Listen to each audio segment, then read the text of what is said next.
Okay, so I'm going to begin going over the my data analysis of my data set that was gained from playing the game Command and Conquer Rivals, and want to discuss some of my findings and my hypotheses and see what came out of making an examination of this data. Real quick to discuss what it is. Command and Conquer Rivals is a mobile game found on both Android and Apple devices. It's a real-time strategy game of peer-to-peer battles. I'm not going to show too much of the gameplay. It won't be necessary for what we're doing. But the data itself was gathered from going into the profile section here at the bottom left, going to my match history, and then kind of just scrolling through and recording this information of who won, who lost, what was the average power levels of the armies in the battle from both sides, um, and all that relevant stuff. And so from there, let's go ahead and dive in a little bit. So my main two things I wanted to establish was by looking at the power levels. I wanted to see if there was kind of like a win-loss ratio, make a strong correlation to who wins based on who's stronger. I also wanted to um, get an idea of leaderboard point association between winning based on that average power level. So, for instance, if we go to the leaderboards, right, um, each one is separated into leagues, okay, and how many points you have. Right now, I have 3,300. Every time I win, I gain about 20, give or take, or lose about 20. But are the points awarded, because they're not always 20 points, are those points awarded based on other factors that we can predict? Try to kind of peel back the veil a little bit on how the algorithm works in that sense. Um, there's a bunch of other things I'll talk about as is relevant as we go through the data. Um, and the next thing is look at the average points spread for win loss and try to establish if there's a positive skew that moves the players up the league rankings. So as players play, every month they get reset back to a certain number of points, and then they'll get added points based on how far they were last time, last season. And what usually ends up happening is, based on my points, I'll usually end up right around here in the Diamond League, around level 3 or level 2. Um, and then I'll have to play the game throughout the month, and it'll go up. But the thing is if you're winning about the same and losing about the same, my initial thought was, okay, well, they probably give just slightly few more points to winners than losers, so that everyone continues to gain and moves up the rankings from one league to the next. Otherwise, you just kind of just float and wouldn't change too much because you're gonna get better over a few months, but after a few months, you're probably not gonna get that much more better or different. Um, Unless you have stronger cards or something other factor, but your skill probably isn't going to change very much. So your leaderboard position wouldn't change very much unless there was a way that the system was adding points overall. So I want to test that hypothesis out, or at least see if that could come out in the data. So going once again, getting that data recorded from my match history, I compiled 51 matches and came out with this.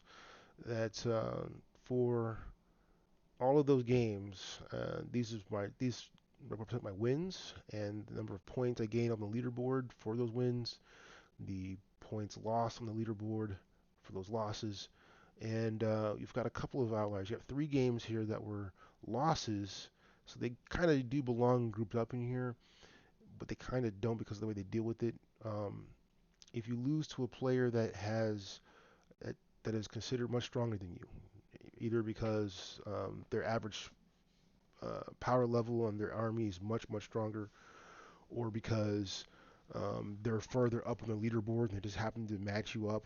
That's just who was available or something. For whatever reason, if they figure that that opponent is really strong and it wasn't a fair match overall, if you lose, you don't lose any points, so you'll have a 0. But if you win, they might give you some extra points, more than the regular 20 that you would normally get. So that's why you kind of see this one here.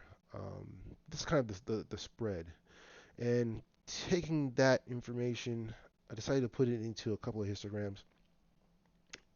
I wanted to see if there's kind of an average bell curve to that, to see if there's anything I can really glean from getting just looking at the point loss data by itself. There is somewhat. These three represent the ones that were the zeros, so just kind of imagine that not being there. Probably should make that a different color.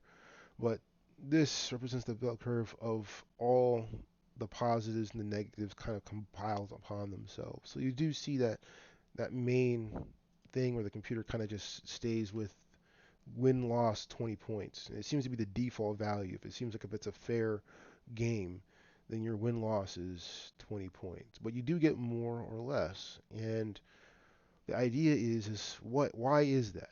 Um, can the computer look at to consider and say, hey, I think you're going to lose this game, but you should get extra points because you won a game that was harder, or you shouldn't get that many points because that game was easy for you.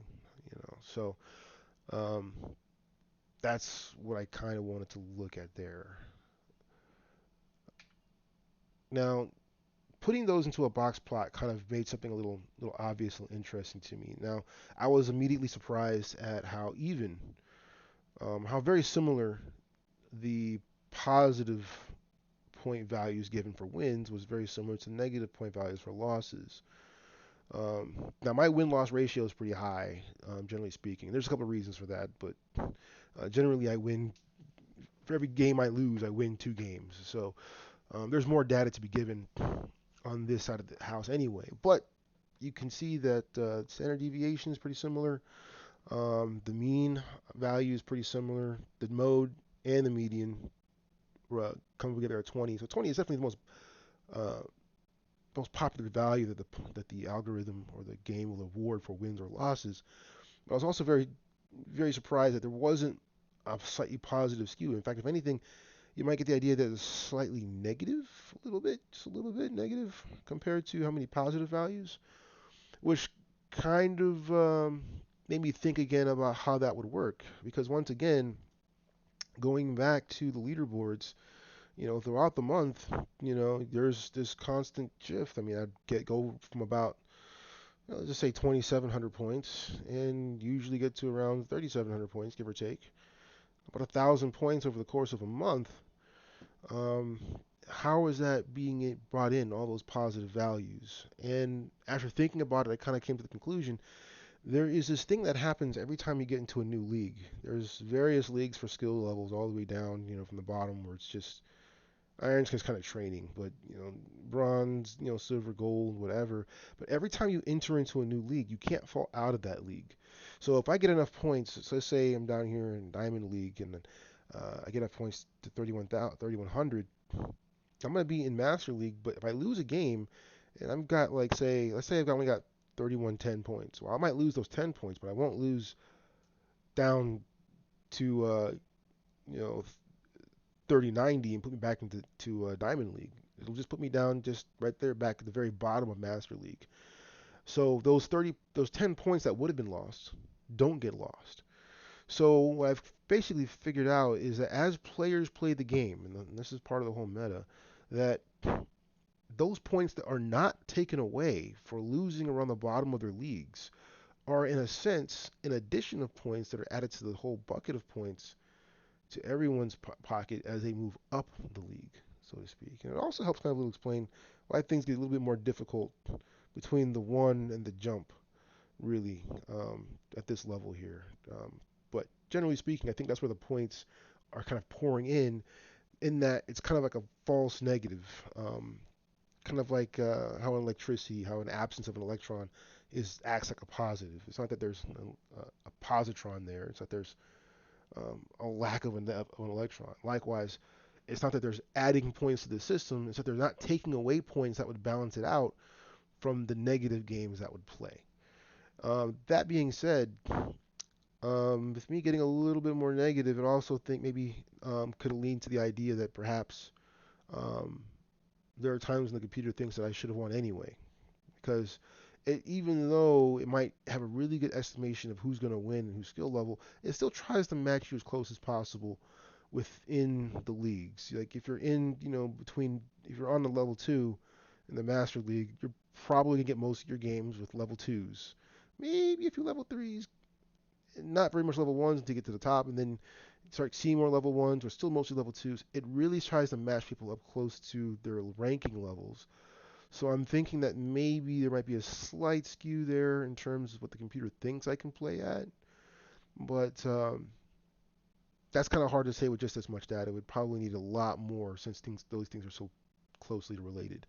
But that being said, given the fact that there are negative points that aren't being taken away, I think that explains why you can move up 1,000 points over the course of a month and still have the similar positive, negative takeaways while playing the game.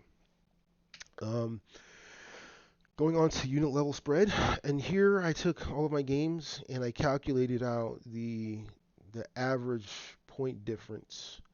And took a peek at the Excel spreadsheet real quick. Um, Basically, as I compiled the data from those matches, um, took their average point spreads based on the uh, how much that level of the unit would make a difference. For instance, 13 versus 13.1 or 13.2, 13.3, there's very little difference in power level, but once you get to level 14, there is nothing really between 5 to 9. So if you're kind of wondering why that is, it's because really that's most equivalent to transferring over the rank of the unit to the actual amount of power that it has. Um, and that's beyond the discussion, really, at this point.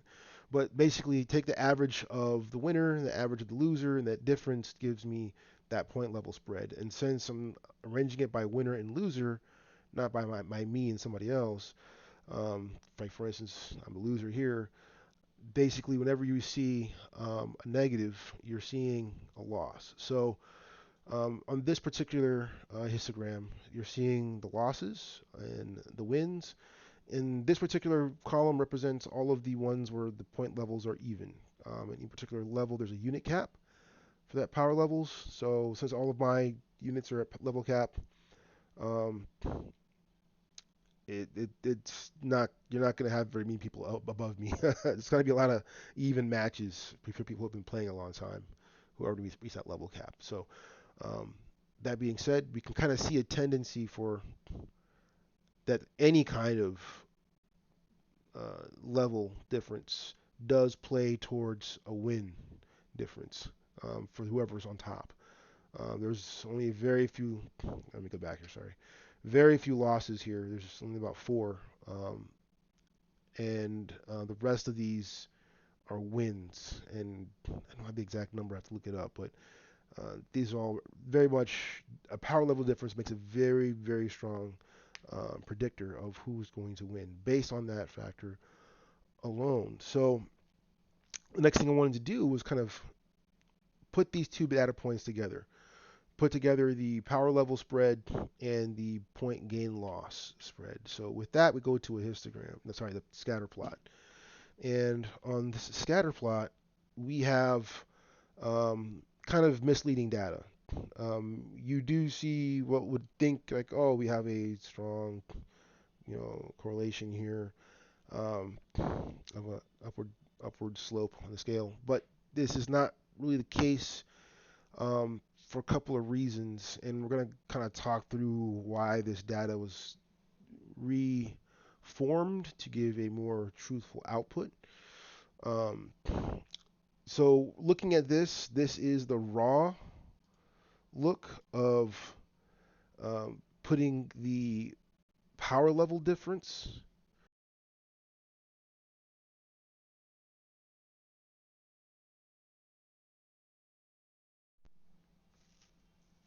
Okay, sorry, my lost a little bit there of my microphone. Okay, so this is the raw data of putting the power level difference to the point gain loss. Okay, so there are some things that are a little misleading. What we're looking for is the magnitude of what the computer is doing, the algorithm is doing for point rewarding here. So this wasn't, this is obviously to me, I mean, negative 20s would balance out the positive 20s. And since I win a lot more than I lose, it just wasn't a very truthful look. So I made them, I gave it absolute values, and that brought to this graph here. So all the negative point values were given positive values at absolute values. And once again, this is a little bit misleading. And part of that really deals with, I want to see, because if we're assuming that the further your power difference is, the lower your point reward should be, because you're more of the Goliath in this matchup, and that would also equate on the opposite side. So you would expect to see kind of a V here. So this flat line, this linear the regression of that data is also a little bit misleading. So at this point, it made sense to separate it between the wins and the losses. Things start to look a little more along what we're looking for, what we're expecting at least, based on what's going on. But there's still yet some things to eliminate in that these values right here along the zero represent those um, those games where there was no power difference, where both myself and the opponent were at 13-3 in terms of their power difference. So obviously, if you have an equal power difference, the power difference itself was not the factor in your winning or losing, and it was not the factor in how the computer or the algorithm would assign your points. So limiting those points brings us to this, and I think this is probably our truest representation. There is an outlier here on the loss side. We discussed it earlier when we talked about challenge battles, where um, you would get a 0 for losing a challenge battle, but conversely, there are also challenge battles for the winner. So I may have been given the points, and they don't necessarily tell you. That's the thing. They tell you when your opponent is much stronger than you, but they don't tell you when it's much weaker. So it's kind of hard to tell when your opponent is having a challenge battle than you are. So the truest representation of this data is to have all of it like this. But if you want to remove that outlier, you come to data like this.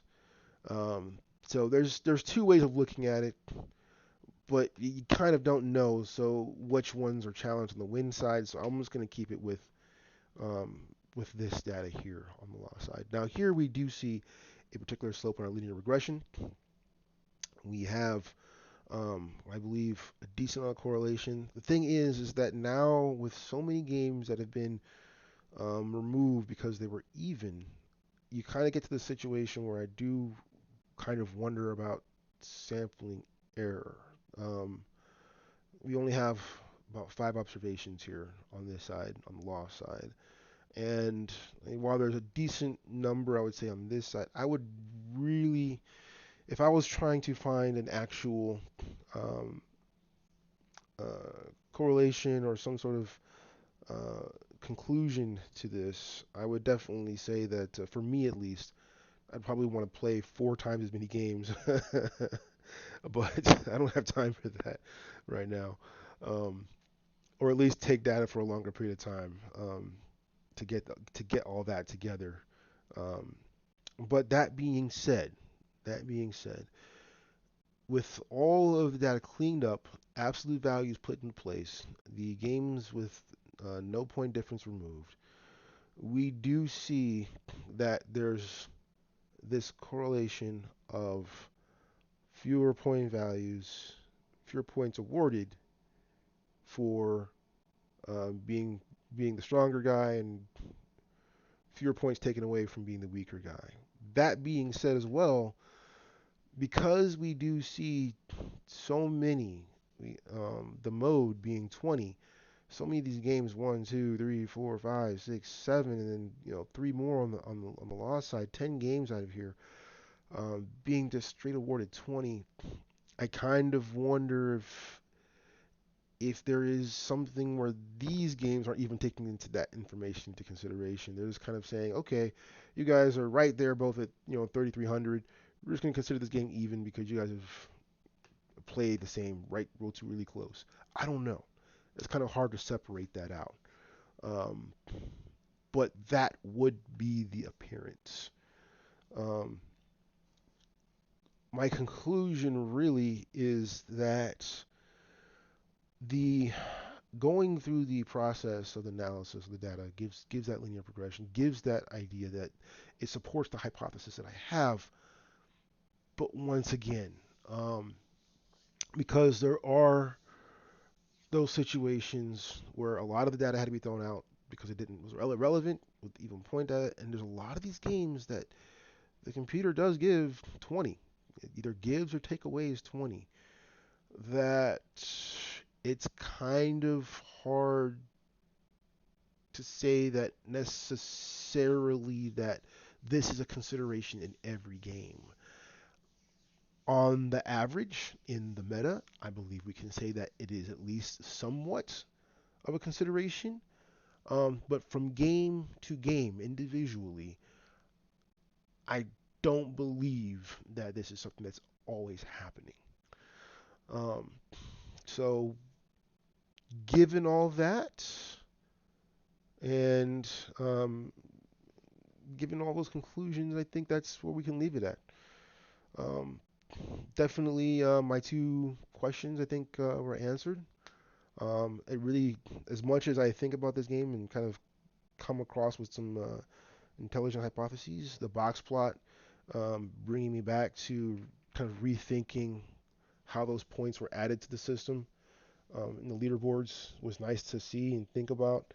Um, but yeah, out of curiosity, if I have another chance to maybe in a future class to add more data to this and continue on this set and perhaps delve even more or actually finish this hypothesis, I think I'll look forward to doing that. But if you have any questions, feel free to give us so in the discussion box below. And thank you for watching.